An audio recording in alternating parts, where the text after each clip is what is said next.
Hello guys, welcome back to yet another video here at your favorite channel of your choice, Saint TV. Uncle Saint is my name.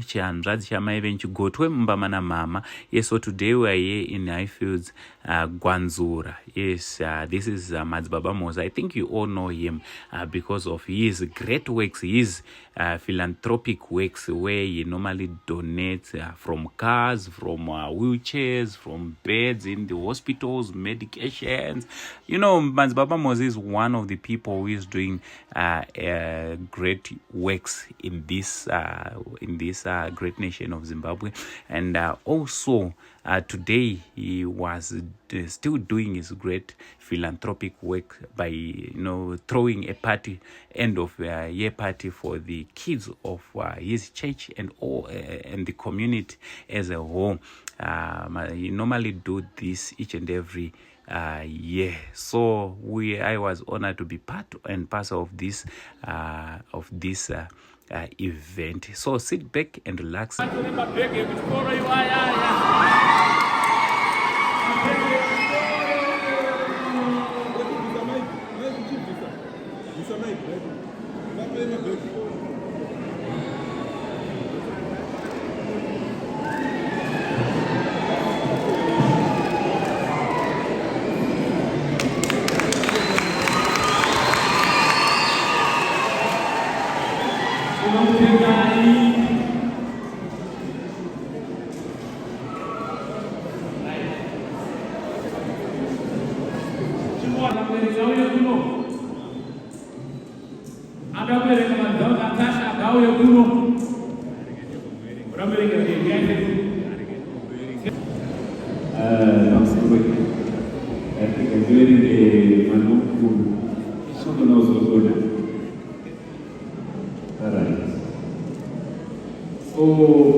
Aiwa musuyu akava makuerere. As we can see our leaders dancing to the music. It was a great day. It was really a great day.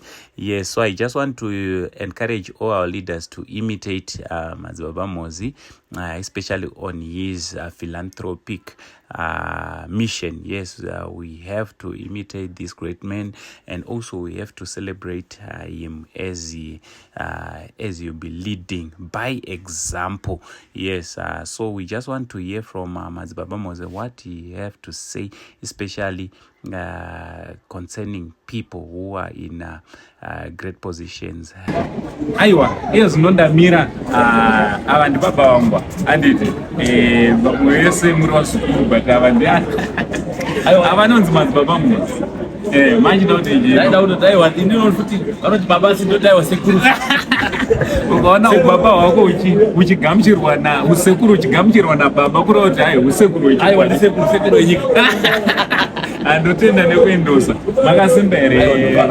Aiwa tini nani ndafara zvikuru ndandatoti indau chichanonodza mutambo ndezwa muchita mutambo wegore rimwe nerimwe. Amunoinvite vana vekereke, munoinvite community yesu. Chii chinokupai simba rekuramba muchiita chinhu ichi gore negore? chinotipa simba kuti tirambe tichiita mutambo mukuru wakaita sezvizvi gore negore. Isusu tiri paZimbabwe tiri vanhu vatema tese, saka zvatiri paZimbabwe tiri vanhu vamwe chete. Saka imuri sekuru wemunhu wese, hamusi sekuru asi muri sekuru munhu wese. Saka mutambo watinoita gore negore, vana vachinge vavhara chikoro tinovati ngavauye kuno nemarezausi avo, vauya nemarezausi avo vese vana, toona zvavanenge vakaita muchikoro. Saka pamuri kuita izvo hamusarudzi, saka ndaregere kuuya nekangu ke6 units next time. Saka zvatinoita kana vana vachinge vauya marezausi avapo, tinovapa mubairo. Saka mubairo yatinovapa semaona vaita tachivapa malaptop, maiphone, zvinoita kuti pavanodzokera kuchikoro vana vanenge vaine shungu yekuti vainde vanoverenga vanopasa. But imimi handitokunzwisisei, ndoda kuti ndakaona munotenga mibhedha yekuchipatara, mawheelchair, hamusi kungozviita pakiriki, muri kuzoita at national level. Chida kuti makorokoto neaward yaFather Zimbabwe, makorokota indinokufollowa ndinokuzivai, it's a well deserved award.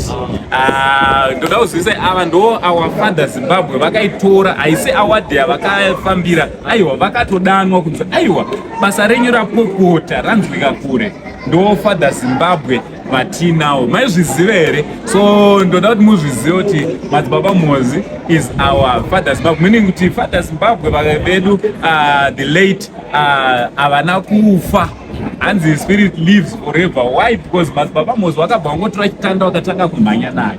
Mungadawo kuti kudii kubasa iri rephilanthropy kune mamwe maleaders akaita semi imi hamusingori mutungamiri wekereke, muri national leader. Tikada kutaridza kusekta yemapostori ndimi muye mukuru.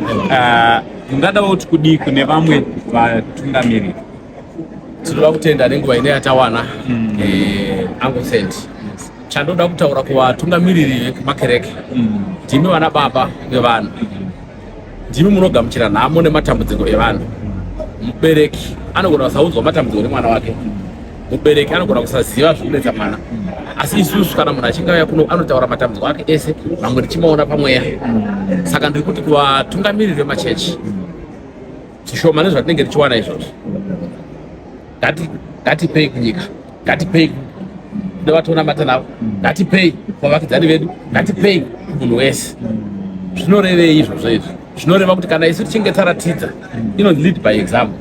Kana tikatungamirira nemuenzaniso, ivo vana vatotungamirira zvavanenge vawanawo, vanokwanisa kuti vagozotevedzera masoko edu. Chinondipa kupa, ndoda kuti vanhu varutera kumashure kwangu vazvizive kuti Mwari anofarira vanhu vanopa, uyezve Mwari anopa vanhu vanopa, kuti vagowana zvokupa. Alright.